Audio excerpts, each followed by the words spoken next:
sempre vejo lá, rede sem fio, upload, rede sem fio, upload. Aí rede, nada. Ah, porque eu tinha tido aula com vocês, né? Depois que eu voltei a ter som. E os outros, assim, fiz um monte de upload de rede sem fio, sem som. Aí os alunos, Cláudio, tá sem som. Eu falei, puta que pariu. Se o dia de trabalho tivesse sem som. Ó, não, tem assim, tem rede sem foi exatamente assim, e rede sem fio eu tenho os vídeos dos períodos anteriores, essa é a primeira vez que eu tô dando rede. Aqui, a nível de graduação, né? Normalmente eu dou rede para pós. E assim, e rede para uma, assim, o NCE não tem um curso de graduação, então assim, a gente ajuda outros cursos de graduação. Então, como vocês estavam com, digamos, com essa necessidade, provavelmente eu devo dar para vocês linguagem de programação também, então a gente vai, se isso acontecer, eu devo programar que nem o capiroto, mas... A Lilian pediu também, mas aí eu vou conversar com ela. Aí pode ser que num período eu dê LP e no outro período eu dê rede. Aí depois quando a gente chegar nesse ponto de... O que eu falei pra ela, Lilian, só não me quebra de botar as duas disciplinas no mesmo período, né? Assim, na grade, eles são no mesmo período. Vocês me quebram. Embaixo de gravação é isso. Não é no segundo, é no sexto. Então aí é treta mesmo. Porque isso aí me quebra. Não, mas a nossa rede está errada, na verdade, a rede só é dada no período ímpar, mas o nosso está em período plano. Supostamente, nossa rede é no 6. Mas período que vem vai consertar isso. No período que vem ela pediu pra eu vou dar rede período que vem. Isso não é um problema também. Vai ter negócio de programação então? Gente, calma aí, eu vou me reunir de novo com a Lilian. Assim, porque tem muita coisa acontecendo. Eu posso dar segurança, eu posso dar IoT, eu posso dar rede sem fio, eu posso dar...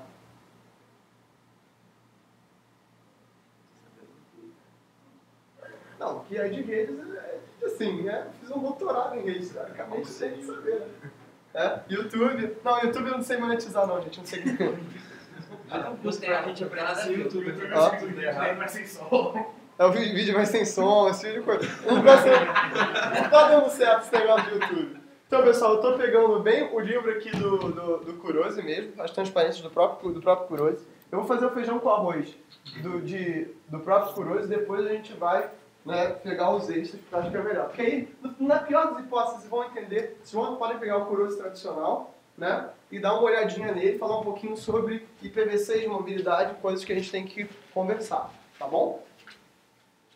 Quais são as metas que a gente vai ter hoje?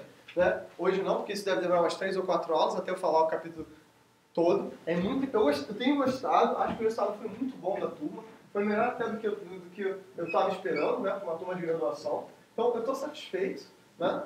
E assim, continue assim, né?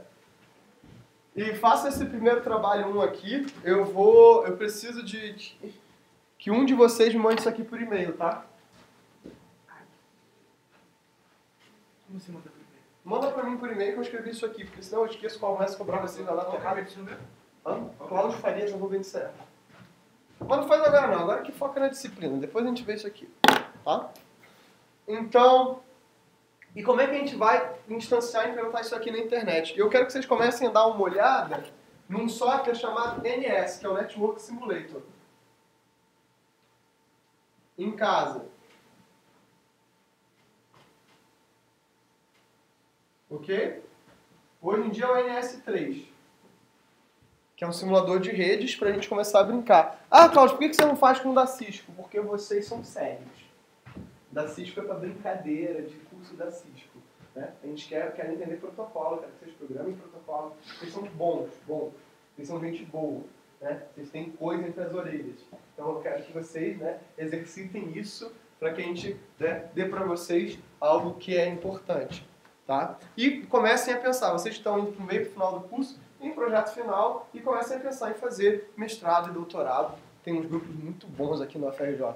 Não se limitem só aos grupos dos cursos de vocês, tem muita gente boa na eletrônica, tem muita gente boa na própria elétrica, tem muita gente boa no PESC, tem muita gente boa aqui no PPGI, então tem vários programas de pós-graduação muito legais aqui na UFRJ, ou mesmo na UF também, ou na Unirio. Vocês têm possibilidades, não se privem delas.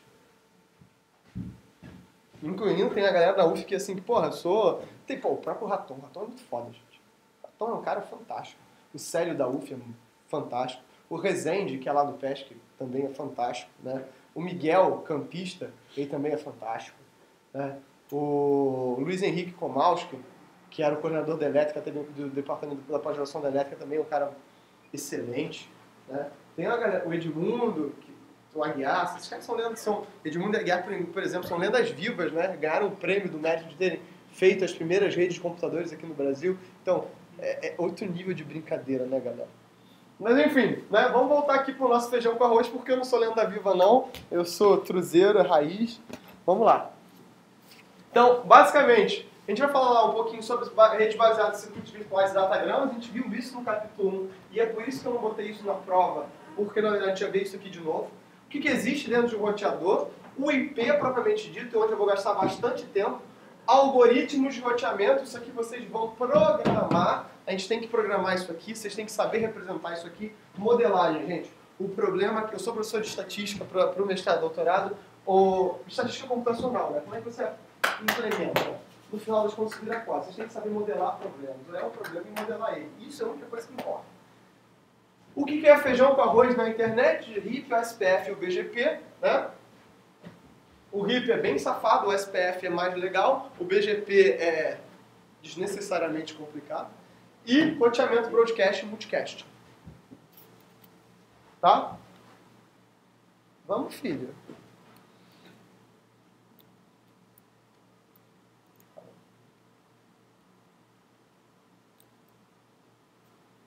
Então, qual é o trabalho da camada de rede? Tá vendo isso aqui que eu estava mostrando para vocês? Essa é a figura do encapsulamento. Aqui as coisas vão até um determinado nível, só que dentro da operadora, em geral, você só vai trabalhar com 3 níveis, que é a rede enlace e a física, que é o nível de transporte. Eu não estou vendo o nível realmente de troca de informação. Eu não estou vendo transporte e aplicação. Isso é independente para mim. Ou deveria ser. A gente vai ver que esse conceito de pilha de protocolo ele é meio zoado, porque a gente trata isso de uma forma um pouco diferente. Mas, né, dentro da rede, isso é uma forma, inclusive, de eu facilitar o processamento, que eu corto camadas de processamento. Eu só vou ver a informação até o nível de rede. Então, eu vou transportar os segmentos da estação remitente à receptora. Isso não é bem verdade. A gente viu que ele encontra caminhos na rede, mas quem de verdade entrega é a camada de enlace. No lado do remetente, vai encapsular dentro de datagramas, ou seja, a unidade de transmissão é o datagrama, né? Enquanto a unidade dentro da camada de enlace é o quadro, a unidade que a gente tem da camada de rede é o datagrama barra pacote. Tá? Vocês vão ver comumente isso é chamado de packet. Por isso que é packet tracer. A gente não é muito bom com nomes. Mas vocês entenderam a ideia. Né? Os protocolos vão existir em todos os sistemas finais e receptores, ou seja, o teu computador tem implementações disso, o teu sistema operacional tem implementações disso, e alguém tem que fazer essas implementações. Então seria muito legal vocês terem vocês têm sistemas distribuídos? Vocês têm uma cadeia de sistemas distribuídos? Eletivo? Não tem como obrigatória? É nenhum curso quase tem. Controle não, mas e SI tem? Pedro? O quê? SI tem sistemas distribuídos como obrigatório ou eletivo? Obrigatório. Acho que é obrigatório. Obrigatório? Quem é que tá dando? Acho que é. Então tá ótimo, tá ótimo. Se é o Raton, tá ótimo.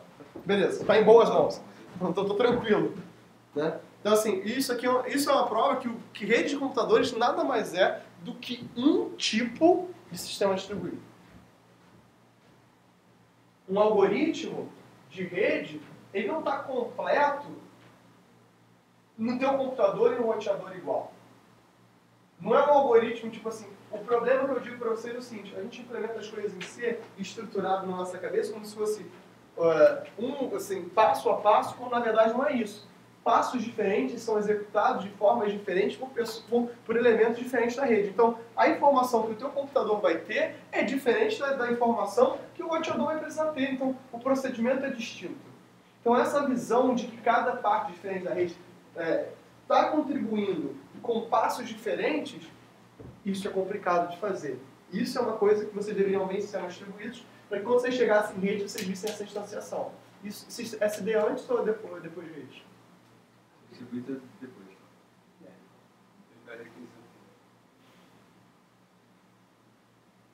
Tá, tudo bem. Vou ficar por aqui. Porque na verdade que seria legal vocês verem quais são os requisitos de sistemas. Vocês vão ver que sistemas distribuídos tem 9 requisitos para um sistema distribuído. Por exemplo, imagina que você tem um banco. Tá? Você concorda comigo que se você vê o teu saldo no aplicativo mobile e vê o teu saldo no caixa eletrônico, eles não deveriam ser diferentes? Ou se eles são diferentes, isso é um problema muito sério? Sim. Ou então se você acabou de sacar alguma coisa, algum dinheiro, no caixa eletrônico automaticamente vai ver que saiu esse dinheiro e que antigamente os aplicativos mobile tinham 24 horas de atualização. Hoje em dia é on demand. Eu acho razoável, né? Vamos lá. Então essas são as coisas que a gente tem que se preocupar.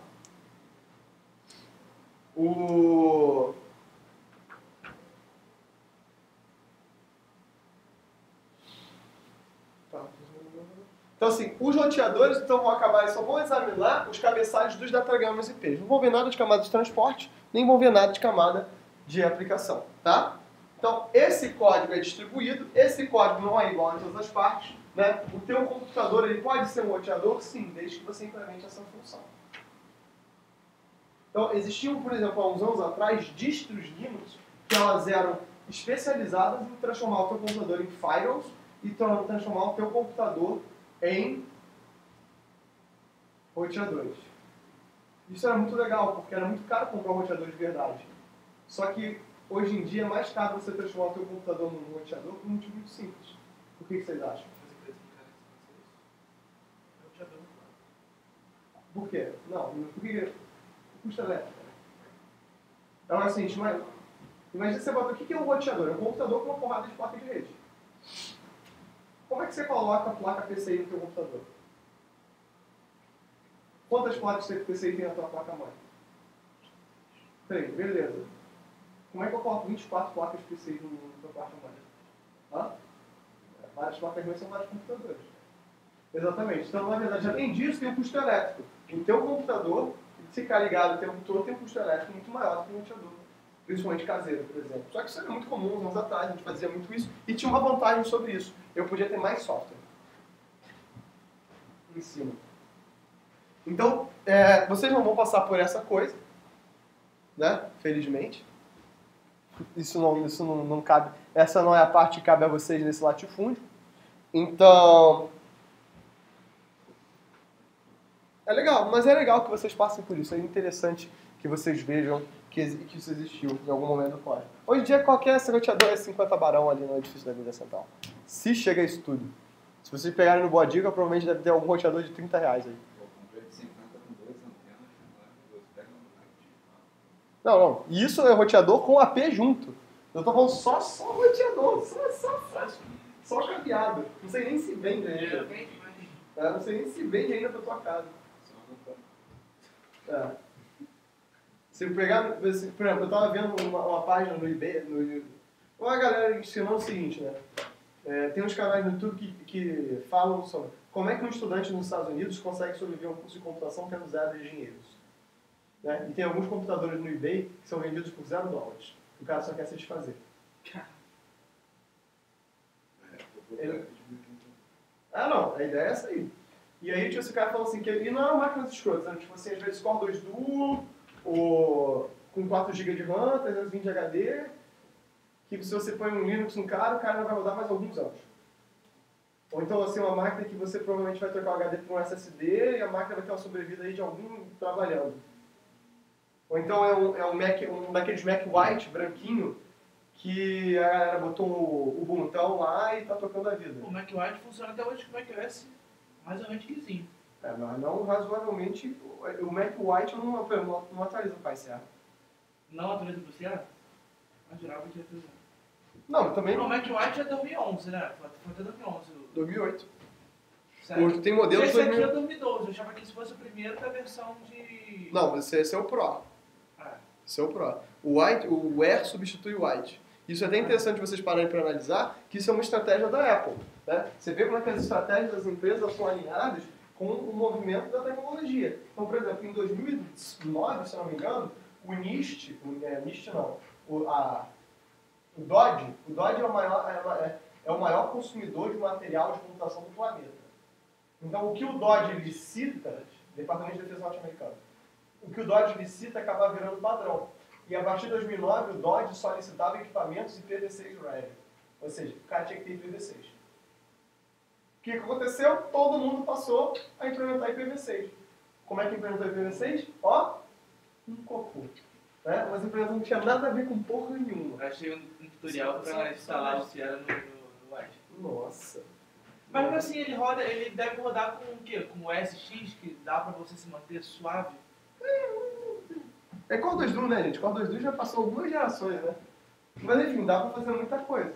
E aí, o que a Apple fez? Quando a Apple lança o MacBook Air, ela não lança o MacBook Air para que ele seja o teu workhorse, né? Ele lança o MacBook Air para ser o teu computador de mobilidade, só que são $1.000 de mobilidade, né? É muita mobilidade nessa vida, é muito móvel. E aí... Exatamente, porque você ou compra o carro ou compra o computador. Né? Os dois não dá. Então o que acontece é que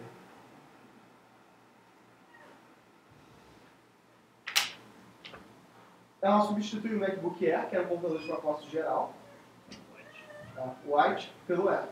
E hoje em dia ela substitui o Air. Sabe que você vai pegar mais café, Vitória? Ela acaba substituindo hoje em dia o Air pelo Pro, o iPad Pro. O Air morreu já, né? O Air de 11 morreu. O 13 ainda existe. A tendência é que o iPad Pro... A estratégia da Apple é o seguinte, o que o Air de 11 faria, o iPad Pro faria. Faria melhor. Não dá pra fazer coisa... Por exemplo, o cara que usa o MacBook... Quando a gente usa o MacBook Air pra programar, como é que tu vai usar o iPad pra programar? Compra de 13. Hã? A Apple diz, compra de 13. Essa deve ser muita diferença de preço. Não é $100 de um pro outro. Mas assim, o que a Apple está dizendo, compra de 13. Eu gosto dos modelos de 11. Eu, em geral, prefiro esses computadores pequenos Mas porque... eu não consigo fazer nada muito importante no iOS. Eu acho o iOS, pra você usar no celular, sei lá. São estratégias. A maior parte das pessoas não usa. A maior parte das pessoas não desenvolve. O lucro da Apple não está nos desenvolvedores só. O lucro da Apple está no usuário final, pessoa comum. Essa pessoa, o iPad, provavelmente pode ser que resolva. Não estou querendo dizer que a Apple acertou. Estou querendo dizer que essa é a estratégia da empresa. Então você tem que começar a perceber essas coisas que a gente vê de rede como estratégia da empresa. Quando lançou-se o MacBook Air, teve um choque de cultura muito grande, galera. Não tinha gente cabeada. Pessoal, que porra de computador maluco! Que não tem placa de... mais de internet. Não. Além disso, assim, vou ter que ter adaptador. Já tem um termo muito comum na internet que é chamado de dongle communism.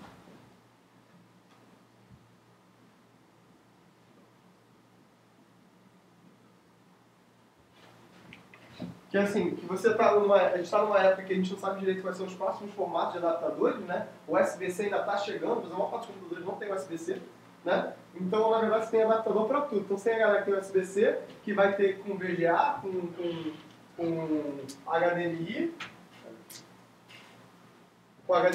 e afins.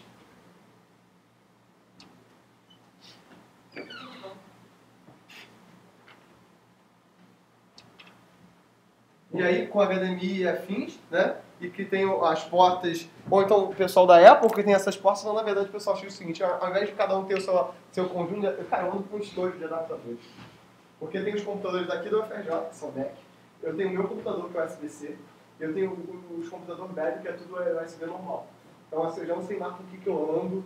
Aí você tem micro USB, USB, aí você tem micro USB e SD, aí porra, e cabo. Eu vi no E bateria extra que você tem que ter. naquele... Acho que são do site, aquele que você de financiamento coletivo, que... Kickstarter.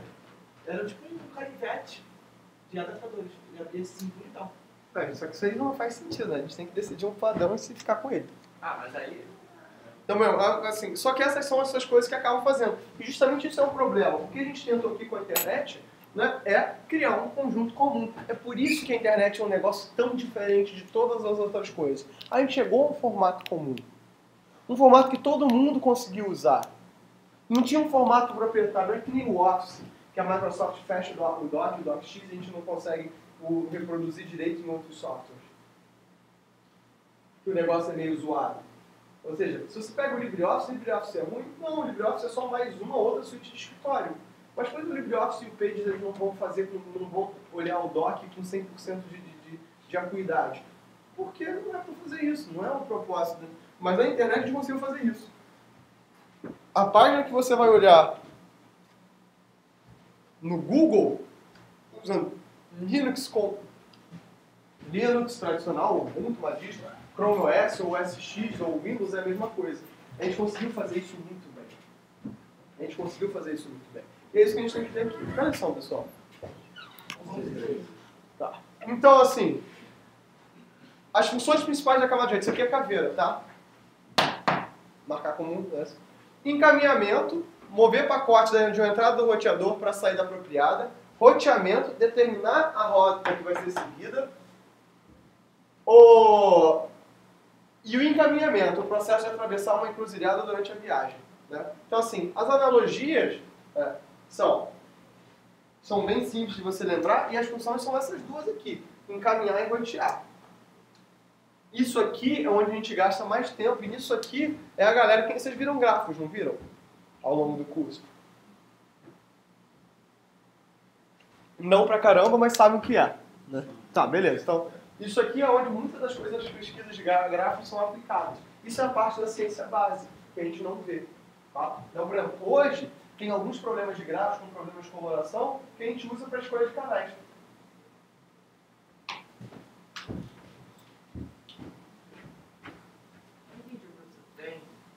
Encaminhamento, roteamento e do outro lado. São analogias. Tá. Analogia para o encaminhamento e roteamento é planejar uma viagem, e analogia para o encaminhamento é o processo de atualizar uma encruzilhada durante a viagem. Inclusive, acho essa analogia até ruim, mas tudo bem. Então, por exemplo, o que acontece? Vou ter um algoritmo de roteamento, uma tabela de encaminhamento local. Quem é que faz essa tabela de encaminhamento?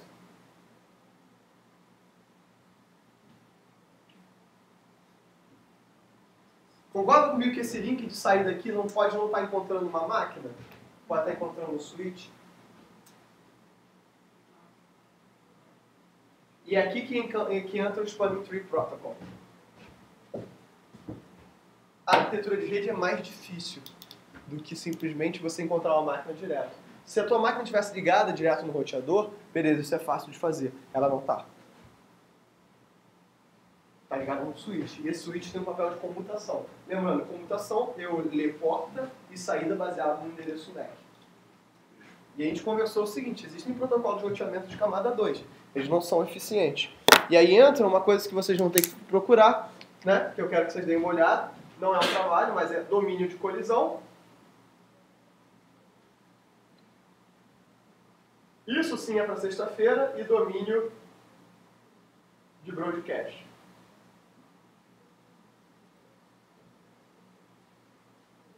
Isso aqui é camada 2. Isso aqui é camada 3. Esse aqui, o T1, é para entregar. Isso vai compor uma das notas de vocês. Esses aqui são, se vocês quiserem entregar, vale. Inclusive, eu tenho que lançar as notas de quem entregou aquele meu primeiro trabalho. Quando a gente for fazer a vista de prova, que não deve ser por enquanto, eu quero primeiro botar as notas de vocês numa planilha e conversar individualmente com alguns dos alunos. Então, em algumas é estabelecimento de uma conexão. É uma terceira...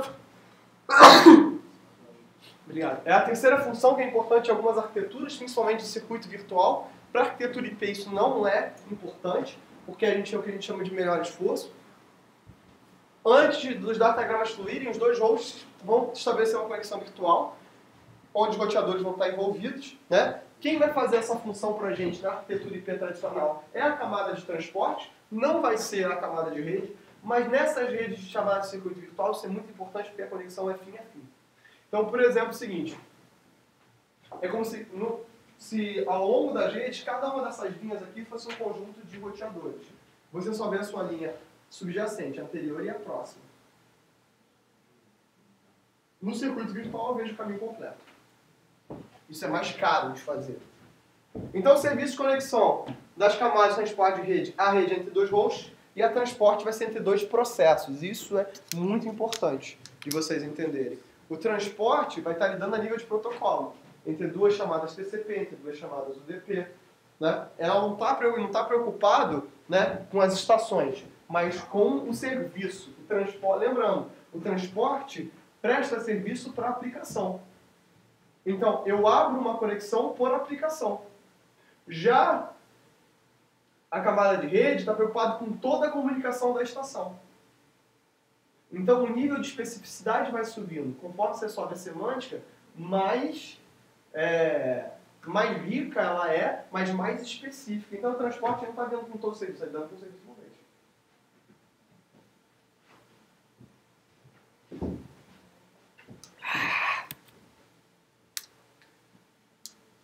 Então, qual é o modelo de serviço para o canal que transporta pacote do remetente ao receptor? Eu tenho, né, exemplo de serviço para datagramas, por exemplo, entrega garantida. Se eu for transmitir uma mensagem, eu quero que essa mensagem chegue. Ou entrega garantida com um atraso menor de 40 milissegundos. Isso é uma forma da gente trabalhar. Ou seja, eu tenho requisitos que o meu datagrama individualmente tem e eu tenho requisitos para os fluxos. Né? A entrega pode ser ordenada, a banda mínima garantida, restrições contra alteração do espaço. Então, qual é o modelo que eu estou prestando? Será que quando eu fizer, simplesmente estar trocando dados entre 2 estações, essas estações são iguais? O serviço é igual? Como é que eu sei, por exemplo, que uma aplicação de voz e vídeo vai ter o mesmo tratamento de um FTP? Eu estou fazendo um torrent. É razoável isso? Essas são preocupações que vocês entendem com camada de rede. Aí eu faço a pergunta para vocês, como é que eu consigo tratar as coisas diferentes se eu não olho para a camada de aplicação?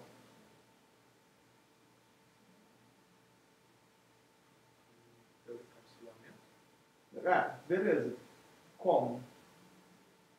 Como é que eu sei, assim, como é que eu vou saber o que eu estou encapsulando? Se eu não olhei o que está dentro da minha mensagem, como é que eu sei o que eu estou encapsulando? Para eu poder diferenciar. Olha essa treta. Modo de confere, tipo, 2 mensagens. Uma com uma mensagem mesmo e outra, tipo... Mas eu tô, imagina o seguinte, eu te entrego uma mensagem fechada. E digo para você o seguinte, uma mensagem pode ser do Danilo e outra mensagem pode ser do reitor.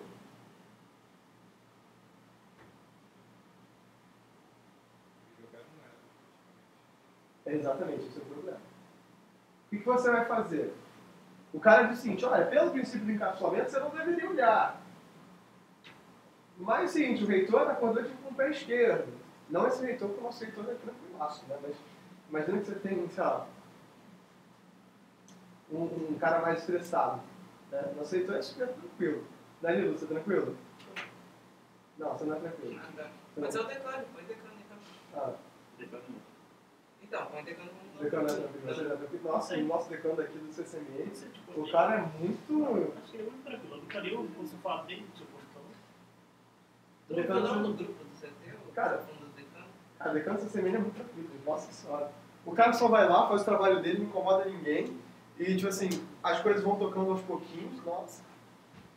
Aqui é muito paz e amor, cara. Enfim, mas isso não vem ao cabo. Né? Mas imagina o seguinte, qual será que é a mensagem mais urgente? A do Danilo ou do decano a nível de UFRJ?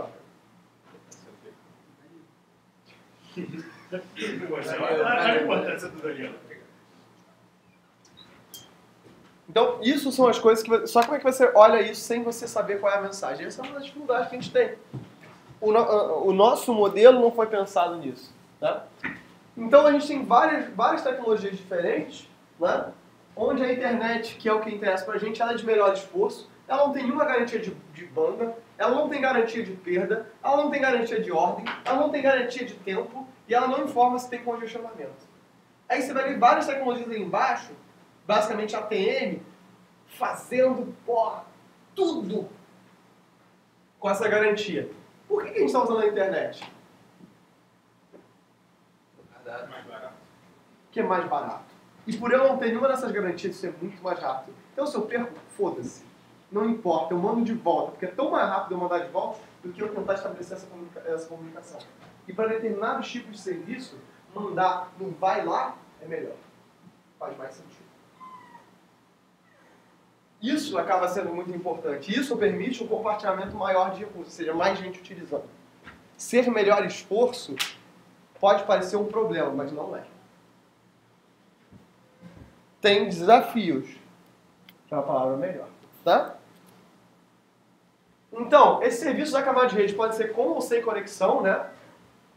Na rede de circuito virtual, a gente vai estar falando com uma rede orientada a conexões, né? Que vai ser análogo ao que a gente vai fazer no transporte. Aí aquela lembrança que eu falei para vocês, galera. O que eu não fizer na camada de baixo, eu vou ter que prover na camada de cima. A nossa camada de rede do IP, ela é muito simples. Ela é muito, né? Tipo assim, a preocupação deles é ser rápido. Então a gente joga o transporte. Aí a gente joga o transporte. Aí o TCP, quando a gente fala de TCP, o TCP exige uma energia espiritual maior, digamos assim. Mas faz parte do jogo, é bom, é bacana. Então, o circuito virtual, né, o caminho da origem ao destino se comporta como um circuito telefônico em termos de desempenho em ações ao longo do caminho. Então, você tem um estabelecimento de cada chamada antes do envio de dados. Cada pacote tem uma identificação do circuito virtual e não endereço de origem e destino. Lembrando, né, que quando a gente fez aquela brincadeirinha de jogar a caneta, né, que cada um tinha que saber o endereço do anterior e do próximo, aqui não. Aqui você tem o endereço do circuito. Né? É como se eu marcasse para vocês uma BR. Tem que seguir na BR-101. Você está preocupado em que cidade você está passando? Você tem que seguir na BR, meu. Se você está passando por Minas, por Brasília, pela... sabe-se lá por onde, não importa, você tem que seguir na BR. Então, cada roteador no caminho de origem ao destino mantém um estado para cada conexão que atravessa, ou seja, se o pacote passou, se não passou, o que está acontecendo. Isso tem um custo de processamento alto e os recursos de enlace podem ser, e banda propriamente dito vão poder ser alocados para esse CV. Ou seja, por exemplo, digamos o seguinte agora. Operadora 1, operadora 2. Operadora 1 botou uma grana forte porque vai ter uma aplicação, vai estar transmitindo no Rock in Rio em tempo real. Então você está com preguiça, você quer assistir o Rock in Rio de casa e de câmeras próximas do palco que são diferentes das câmeras da Globo. Então ele está botando, comprou um circuito virtual para isso. Quem você acha que vai ter precedência? Ele que comprou o genérico ou ele que pagou muito dinheiro? O cara muito dinheiro. Então isso, lembrando, a tecnologia faz sentido, mas isso é um negócio. Negócios têm que fazer sentido financeiro. Ok? Um circuito virtual vai consistir, isso aqui é caveira, tá? Cláudio, por que é caveira se a gente vai falar de internet? Porque vocês, como empresa, já compram o circuito. Dependendo, banco compra muito circuito virtual até hoje. Por que banco compra circuito virtual até hoje? Não. Hã? Ele precisa garantir. Ele precisa da conexão. Ele precisa garantir que vai chegar. Não pode ser melhor esforço de aplicação bancária. Imagina que coisa traumática seria melhor esforço de aplicação bancária. Banco, antigamente, era papel indo para um lado e para o outro.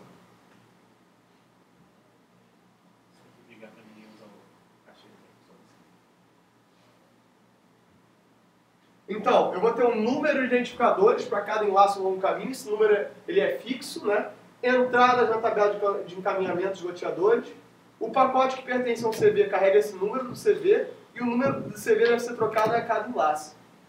O novo número vai vir dessa tabela de encaminhamento, ou seja, na verdade eu tenho como se eu fosse um conjunto de um ticket que eu vou passando enlace a enlace para você pertencer ao CV. Como se eu dissesse para vocês o seguinte: olha, para vocês estarem nesta disciplina, vocês têm que ter um código completo, que é L.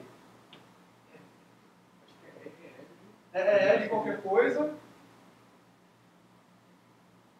Esse código é L qualquer coisa aqui, é o que é o ticket que garante que vocês vão estar aqui. Se vocês não tiverem o EL, tem alguém na porta dizendo, ó, você não vai entrar agora não.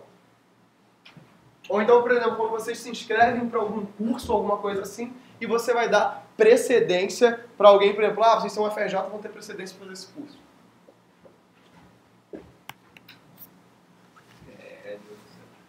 Então, por exemplo, na interface de entrada 1, eu tenho um circuito virtual de entrada, que eu vou associar com o circuito virtual de saída, que vai ter um circuito virtual de saída associado. Ou seja, as interfaces fisicamente elas vão estar marcadas, E essa interface de entrada dado do circuito virtual tem um circuito de saída. Ou seja, isso é uma tabela.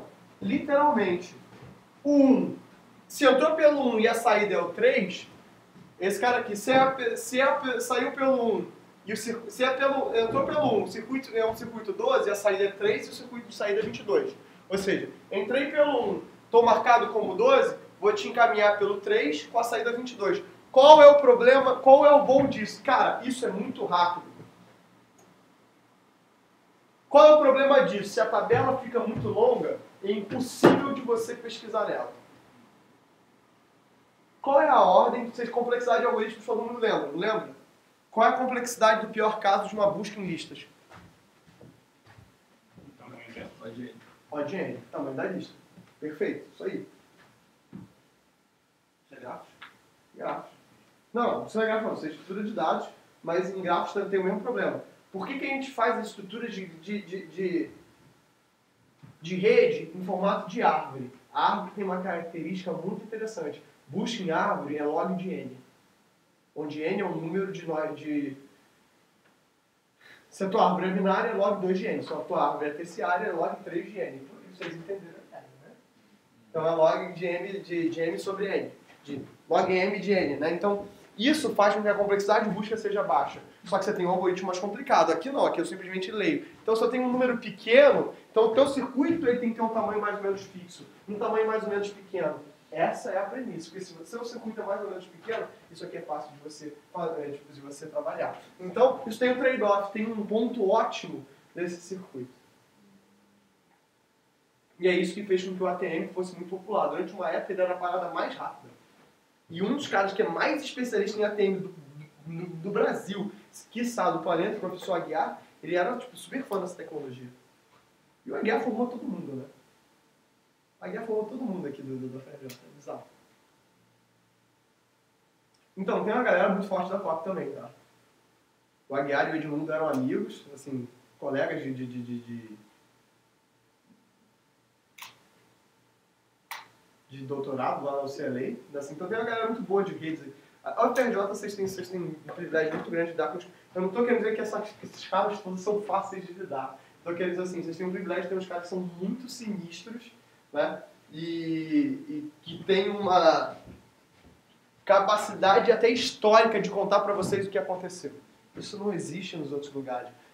Se você for pegar o meu caso, eu só conheço as histórias, eu não vivi as histórias. Isso é muito diferente. Esses caras viveram as histórias. Se não pelo respeito técnico que os caras têm que ter, pelo menos pelo respeito da história que os caras a gente tem que ter.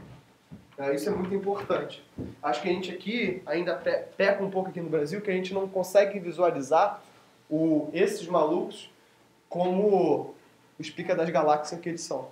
São os caras sinistros mesmo. Não quer dizer que, assim, agora, não estou querendo dizer que o fator humano é fácil, porque vocês não têm nenhuma obrigação de gostar de ninguém, pelo amor de Deus. Né? Mas, assim, entender que isso é uma oportunidade, dependendo do que a gente possa ver, né? E... Enfim, vamos seguir nosso baile aqui. Então, assim, o circuito virtual, os protocolos de sinalização vão ser usados para estabelecer, manter e destruir um circuito virtual. As tecnologias mais comuns são o ATM, o Frame Relay e o X25. ATM é ATM mesmo? ATM, não, na verdade o caixa é ATM por causa disso mesmo. E não são usados na internet hoje. Isso não é usado na internet hoje. Nossa internet é de melhor esforço, ponto. Mas ainda se vende circuito ATM nas operadoras. Tá? Para estabelecer um circuito virtual, ele usa como prioridade? Como assim? Você tem um circuito que ele oferece o mesmo dois serviços, um circuito virtual e um datagrama. Prioridade. Ele vai ser prioridade, né? Isso. Por isso que é muito mais caro. E é muito disso, não é pouco não, é muito mais caro. É bem mais caro mesmo. Tem que valer muito a pena. Então o cara inicia a chamada, vai fazer a chegada dessa chamada, a chamada é aceita, a conexão completa, e aí que eu posso começar a trocar tráfego. Ou seja, tem toda uma fase de estabelecimento, isso te dá um atraso. Mas, né, na internet eu estou discretizando, né, pacote a pacote, enquanto no fluxo, no circuito virtual, estou lidando com o fluxo. Na internet tradicional, na rede do datagrama, cada pacote pode ir por rotas diferentes, quer dizer que eles podem chegar, inclusive, em ordens completamente diferentes, e não importa. Porque aí a gente vai jogar para a camada de aplicação a dificuldade ordenada. Na camada de lá, assim é que ordenava. Quem é que dava a ordem? Quem é que via se o pacote chegou ou não? Olha só. Qual é o algoritmo que fazem isso? E vai ter um rollback N e um select repeat a nível de camadas de transporte também.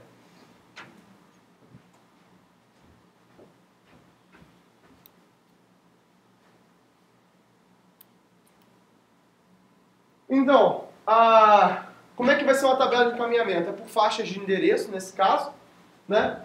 Se tá isso que vai estar no roteador, como é que são os endereçados? A nível de IPv4 são 32 bits, né? Ou seja, são 4 octetos de 8 bits. No IPv6 a gente vai ver que é um pouco mais. O IPv6 não cabe aqui nesse quadro. Isso aqui são 4 octetos de 8 bits. Ou seja, o binário de vocês está em dia? A gente vamos precisar do binário de vocês em dia. Uma questão, já fiquem sabendo. Uma questão da prova é cálculo de subrede. Tá? Eu vou dar para vocês uma rede, vocês vão ter que calcular uma rede bem simples, vocês vão ter que calcular a rede e as subredes deles. Né? Vocês não podem sair de rede sem saber calcular redes e subredes. Não tem como, então assim, é botar o binário de vocês em dia para a gente poder fazer isso, tá bom? Então, na verdade, que eu listo por faixas de endereço e as faixas de endereço eu fazer essas saídas. E o que é interessante é que, na verdade, os algoritmos de roteamento vão se valer disso aqui. Eles vão se valer desse tipo de coisa para cada interface. Então, por exemplo, aqui, né? Vocês estão vendo esses prefixos aqui? Vê que esses caras aqui até o final, eles não estão pegando os últimos bits. Isso aqui é como se qualquer coisa valesse. Essas coisas daqui, né, é que vão definir quais são as interfaces. Esses são mapas de bits. Por que isso é bom de fazer? Porque eu posso fazer isso com short. Então a máscara de rede, vocês vão ver como chamar de máscara de rede, na verdade é um short de bits bem fácil de fazer. A gente vai ver isso com mais detalhes na próxima aula. Então, a internet é a troca de dados entre computadores, é um serviço elástico sem requisitos temporais estritos. Ou seja, eu tenho aqui, né, uma maleabilidade. Os sistemas terminais vão ser inteligentes dos computadores, que vão poder ter os próprios protocolos, como eu disse no começo da aula. Parte dos algoritmos de roteamento estão neles. Então eles são inteligentes, eles são parte ativa dessa comunicação. O núcleo da rede é mais simples, jogando a complexidade da borda. E a gente vai discutir mais pra frente que isso gerou problemas. Hoje a nossa rede tem problemas porque muita complexidade está na borda. Isso é treta. Então tem muitos tipos de enlaces com características diferentes. Né? O serviço uniforme é difícil. Vocês vão ter redes cabeadas, vocês vão ter redes sem fio, vocês vão ter, né, redes de alta velocidade, vocês vão ter redes celulares. Hoje é muito mais difícil do que era 10 anos atrás. Hoje essa coisa é muito mais rica do que era 10 anos atrás. Antigamente você queria usar a internet, você tinha que estar na frente do desktop e... Hoje em dia você quer usar a internet, você puxa do teu bolso. Às vezes até mais rápido do que a internet de casa. O 4G, quando veio para o Brasil, ele estava, né, dizendo o seguinte, olha, usa 4G, é mais rápido que o Wi-Fi. E é mesmo. Se você estiver usando uma rede G, é mesmo.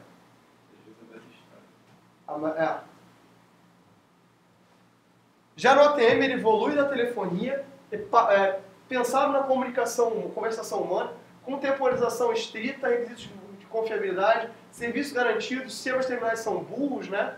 E tem a complexidade, joga toda ela para dentro da rede. Tanto que no começo, quando a gente fazia VoIP, o primeiro laboratório de VoIP aqui da UFRJ foi de VoIP, porque VoIP é voz sobre IP, que é um desafio. Era voz sobre ATM. Isso estou falando de 2001, 2002, né? Isso era voz sobre ATM. Porque o ATM já está doido, só que isso era molezinho. Que era o seguinte, se eu quiser, tem um curso chamado Rede de Alta Velocidade. Calma aí. Tem um curso que é de rede de alta velocidade, que é só sobre esses negócios, de 25 ATM, esses paras tudo. E é um curso do tamanho desse curso. É porque redes aqui eu estou fazendo compacto e a toque de caixa, né? Porque tem muita matéria. Porque se vocês têm redes 1 e redes 2, redes 1 deveria passar por todas as camadas, e em redes 2 vocês deveriam ver rede sem fio, SNMP, um pouquinho de segurança, né? Um porri de coisas. Se vocês pegarem por hoje são 9 capítulos. Então, assim, dá para dividir em um ano inteiro de curso. Que livro bom, velho. Vamos ver. Que livro gostoso. Tannenbaum é pé nos peitos, tapa na cara, né? Mas assim, depois que você aprende, assim, Kuroso é muito bom para você aprender. Eu gosto da ordem que o Kuroso dá as coisas, é muito bem estruturado. O Tannenbaum é um bom livro para você consultar. Quando você já sabe, ele é muito mais rico, né? Em detalhes, assim, até porque o jeito que o Tannenbaum escreve é muito gostoso. Quando você sabe. Quando você não sabe, meu amigo, é uma metralhadora de coisas para você fazer. E aí eu gosto um pouco menos, mas eu acho que, por exemplo, do ponto de vista de você de engenharia, é muito importante começar de baixo para cima. E essa visão que o Tannenbaum dá. Talvez uma visão, um Kuroso reverso fosse uma coisa muito importante. Não, mas esse tipo de coisa a gente tem que pensar, a gente tem que discutir essas coisas. Né? Porque é aquela coisa que eu falo assim, na universidade nada pode ser sagrado. Tudo tem que ser debatido. Não levem a mal isso que eu falei, nada pode ser sagrado do ponto de vista científico, né, gente? As outras coisas que são sagradas de verdade eu não quero nem meter. Eu não tenho essa capacidade intelectual de mexer com isso. Assim, mas do ponto de vista científico, da ordem, da didática das coisas, as coisas têm que ser discutidas e debatidas. E vocês fazerem parte do processo. E até debater, como debater e como discutir são coisas que está dentro da universidade.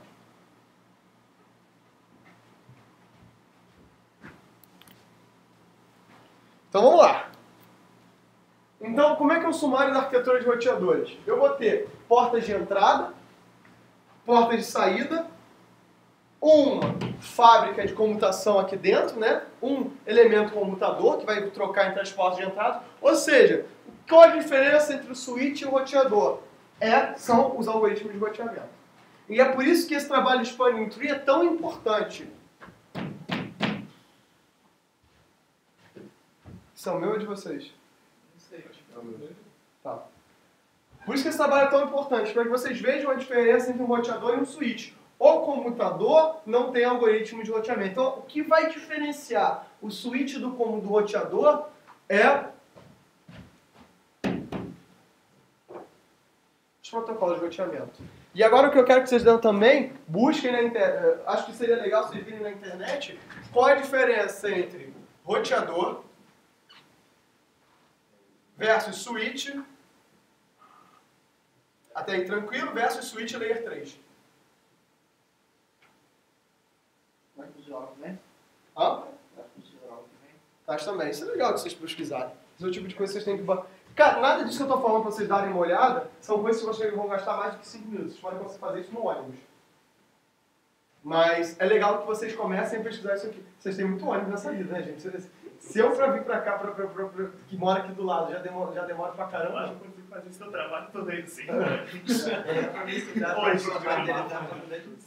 Obrigado de internet no ônibus, meu Deus. Eu me formo. Não, pera aí, vai com calma.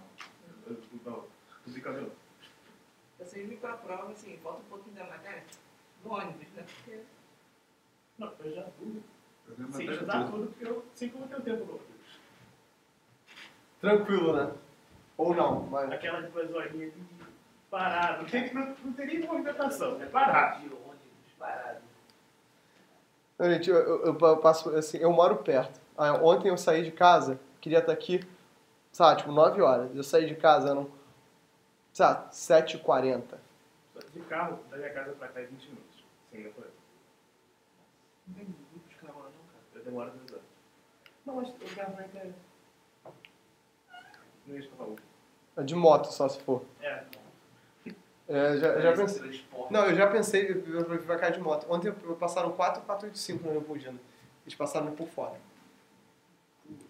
Aí eu assim, no terceiro eu já tava, tipo assim, amaldiçoando a mãe dos caras. Mas é difícil, galera. Então assim, a grande diferença aqui são os algoritmos de roteamento. Professor, Diga. seria bom você ver se tá gravando.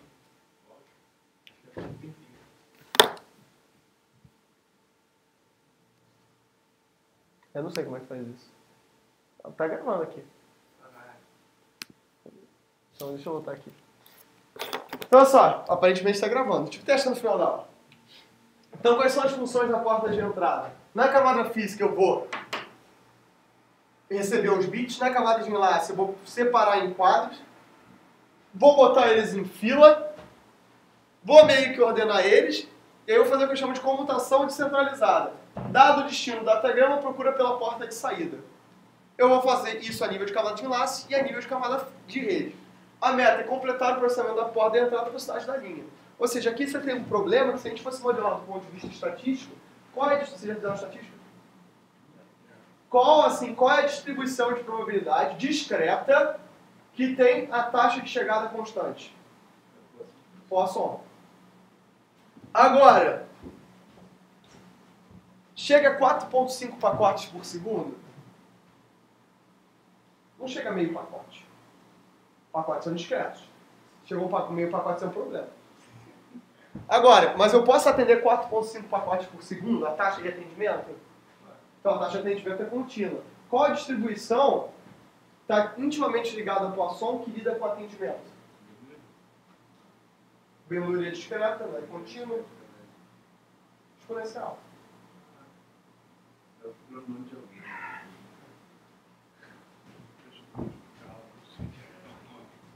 Então, assim, mais uma coisa para vocês pesquisarem, Teorema de Little.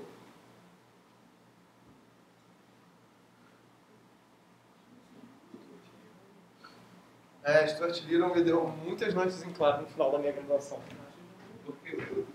Vocês vão descobrir.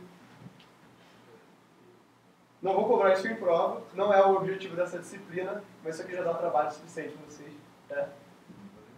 Não, é bom vocês verem. Se vocês não verem, eu vou ver com vocês. Então vocês têm uma escolha.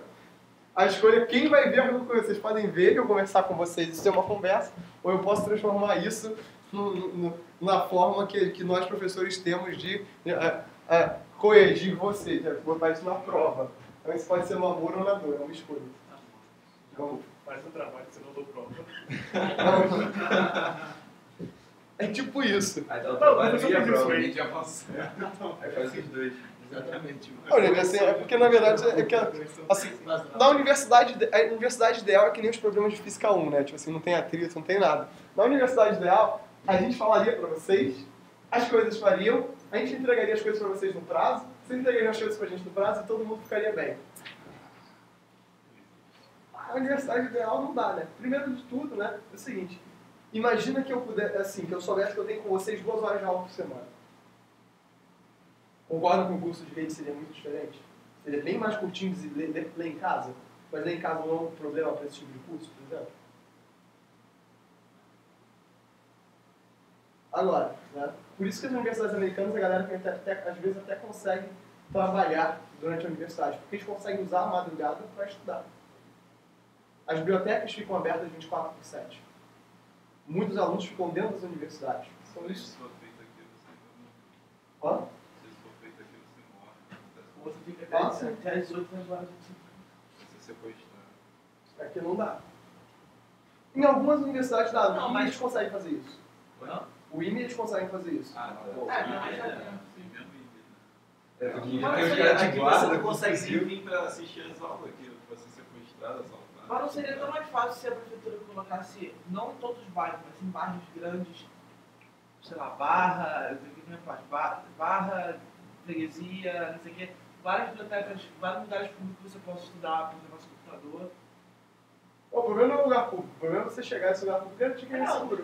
quando você faz. Cara, eu imagino assim, você tem um policial lá que tem 38, chega um maluco com um fuzil. Tu acha que o policial assim, pelo país!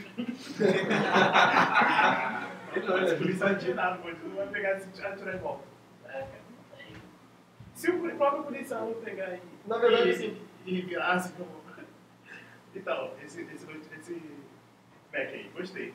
Ó, assim, tem uma série de problemas que a gente tem que tratar. Agora a questão é assim, é como a gente trata. Porque a gente fala muito dos problemas, mas como é que a gente consegue resolver esses problemas? Quais são as soluções que a gente pode fazer dentro da área que a gente atua para resolver esse tipo de problema?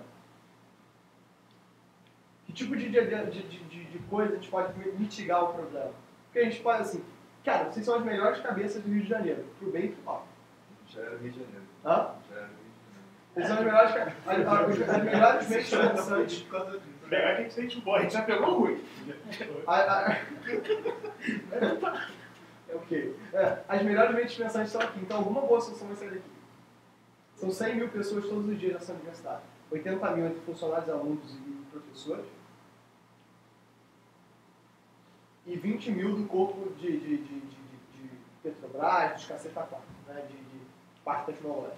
Então são 100 mil pessoas dias, as melhores cabeças do Rio de Janeiro. É claro que eu sou extremamente bairrista, sou extremamente, assim, da casa, tem gente muito boa na UERJ, na UF, na UNI, blá, blá, blá, mas digamos assim, que o topo da cadeia alimentar, da intelectual, está nessas universidades. As soluções vão vir daqui. Tem que vir de vocês. Não pode vir de um cara aleatório. Assim. Você não sei, pode até ser que venha, mas você não vai poder apostar nisso. A gente está treinando vocês para tomar essas decisões.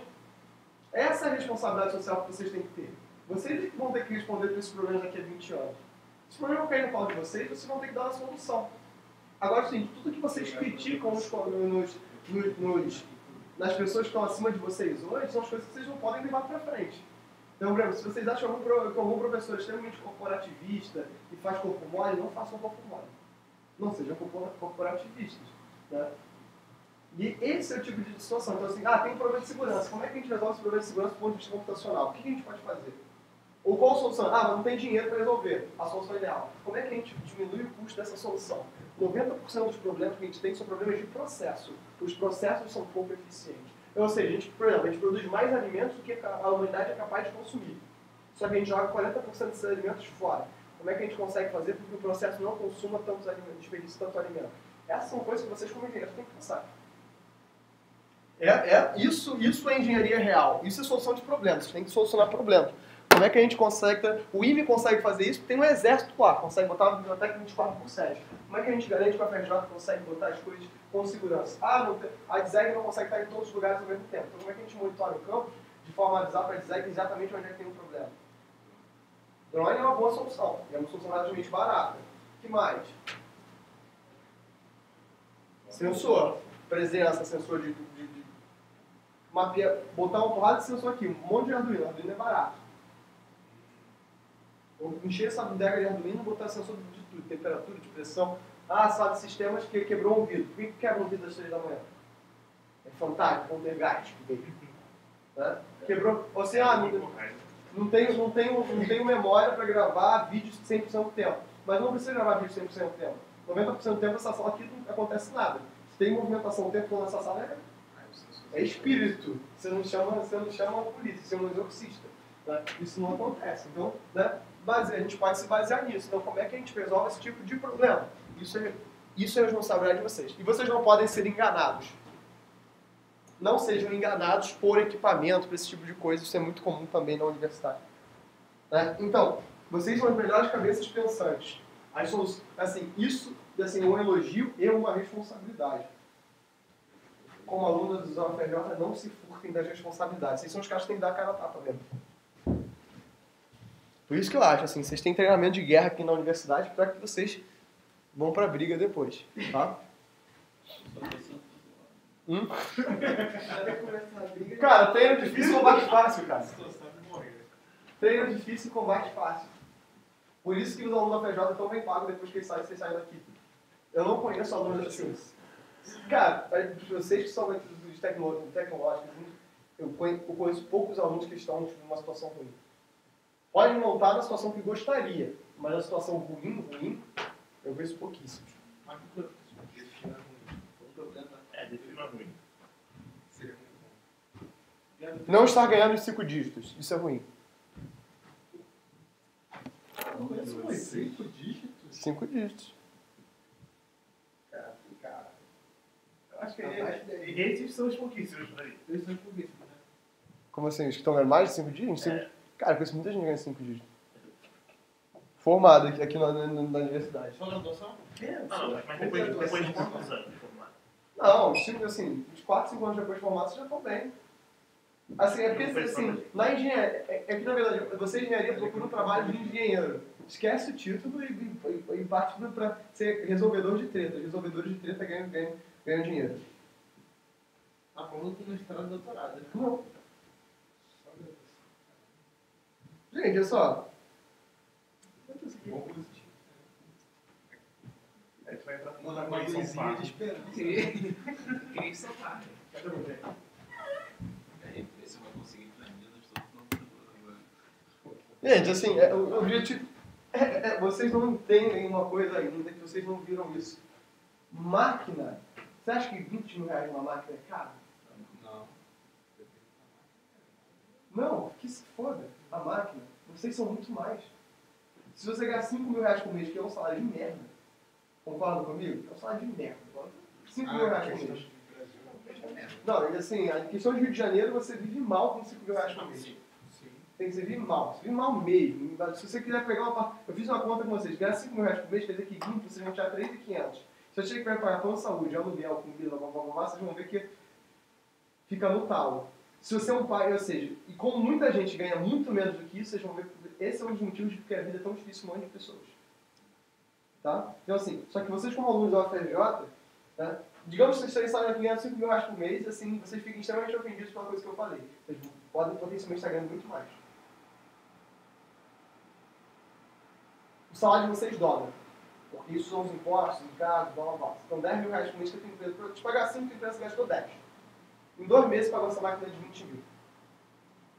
Se ao longo de um ano, concordo que você esteja perdendo com 100 mil reais por mês, 120 mil reais por mês, se você está com uma máquina de 2 mil reais e ela fez você perder 3 meses de trabalho, era mais fácil eu comprar a máquina de 20 mil. Porque eu gastei mais. Essa é a conta que vocês têm que fazer. Isso que não pode estar com isso de vocês. Vocês é que ganhar mais. Vocês podem estar ganhando mais. Ou vocês podem estar gerando mais lucro. E vocês geram lucro. Vocês vão solucionar problemas. Dependendo do trabalho que vocês vão estar. Eu sou funcionário público. Só que aqui no funcionário público a gente tem que ter a mentalidade de resolver problemas. Por exemplo, imagina que a linha viesse para mim e dissesse: Cláudio, você dá aula de rede? Ah não, não sou do seu departamento. Dane-se. Isso não importa. O que importa é que hoje estou resolvendo um problema que tem no curso de vocês. Pode ser que amanhã o curso de vocês diga o seguinte: Cláudio, não precisamos mais de vocês. Eu tenho que dizer, beleza. Mas eu resolvi um problema no período A, período B. Isso tem que ser a mentalidade. Como é que eu resolvo esse problema? Problemas são desafios. E desafios geram oportunidades. É isso que vocês têm que agarrar. Né? Por exemplo, não tem fabricante de hardware no Brasil. Não tem fabricante de hardware no Brasil. Vocês vão querer competir, criar o computador brasileiro assim que saírem da faculdade? Eu acho que é uma ideia ruim. Mas pode ser que vocês me surpreendam e vocês tenham nada. Comprar o primeiro computador brasileiro. Tem que ter um método. A positiva tá aí, pô. Positivo é montador, ela nem é fabricante. E mesmo positivo, cara, positivo assim. Só tá na casa da Bahia lá. Cara, o problema não é positivo. É o seguinte. Talvez você não faça o primeiro computador agora, mas você vai começar com um fabricante rápido, um hardware específico. É isso para aquilo e depois você vai evoluindo. A Positivo começou como uma montadora. Mas por que a gente não compra Positivo? Porque a gente acha que a qualidade é baixa. Ponto. Porque se a qualidade fosse muito alta, não desse problema, fosse uma máquina confiável, a gente estaria comprando. É uma coisa não é. Ele não é confiável? Não, ela é montadora. Ela só é montadora. Sim, sim, Mas mas a gente ela não compra ela. mas é uma montadora Tem uma confiável. lei que obriga a ter não sei quantos por cento do hardware fabricados aqui no Brasil. Então você meio que você compra produto nacional querendo ou não, desde que a marca seja... Não, sim. Tipo assim, a montadora é nacional, os componentes são bem chamados.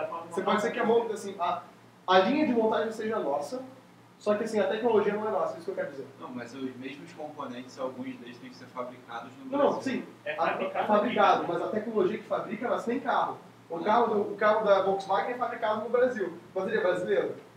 A tecnologia é alemã. O que dá dinheiro? Está aqui dentro. O resto a gente é mão de obra. A gente não precisa ser mão de obra. A Zona Franca de Manaus é isso. São essas fábricas, essas montadoras, tudo isso lá. É lá minha NVIDIA com placa de vídeo. Sim. Ela não fabrica, ela só faz projeto. Exatamente, mas pô, gente, pelo amor de Deus, assim, é muito dinheiro. E assim, o capital intelectual de vocês aqui é importante.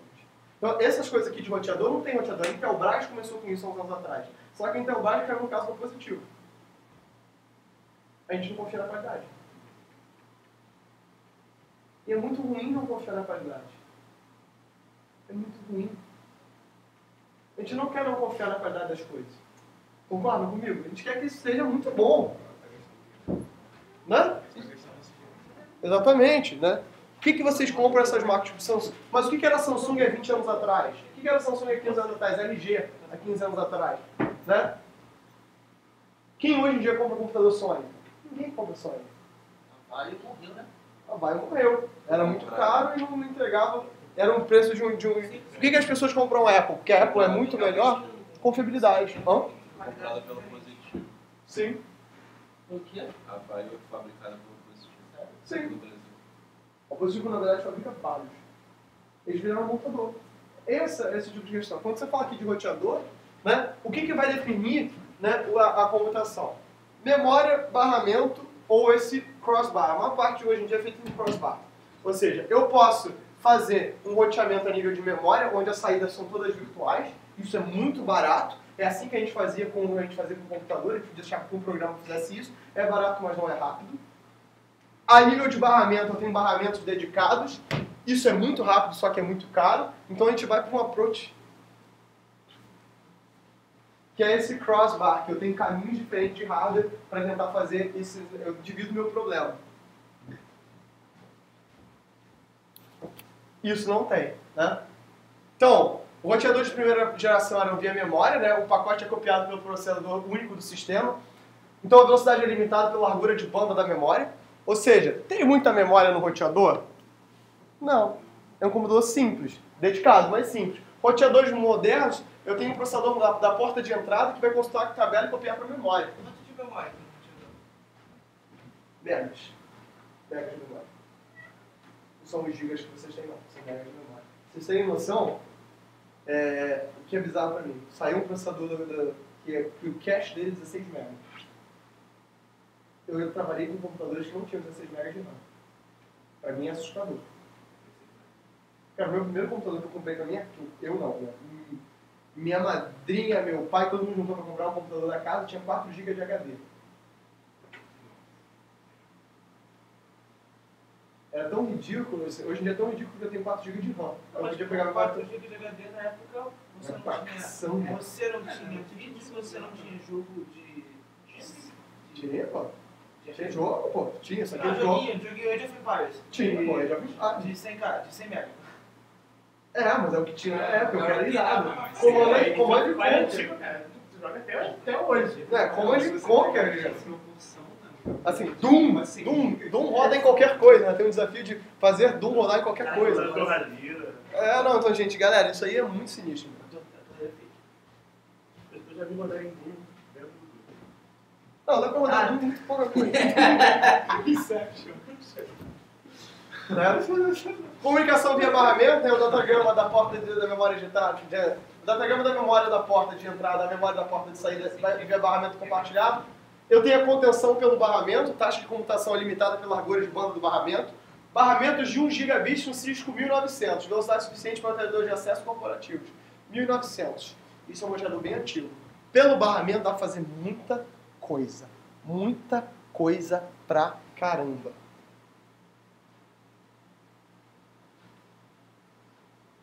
Só que é caro. É dinheiro.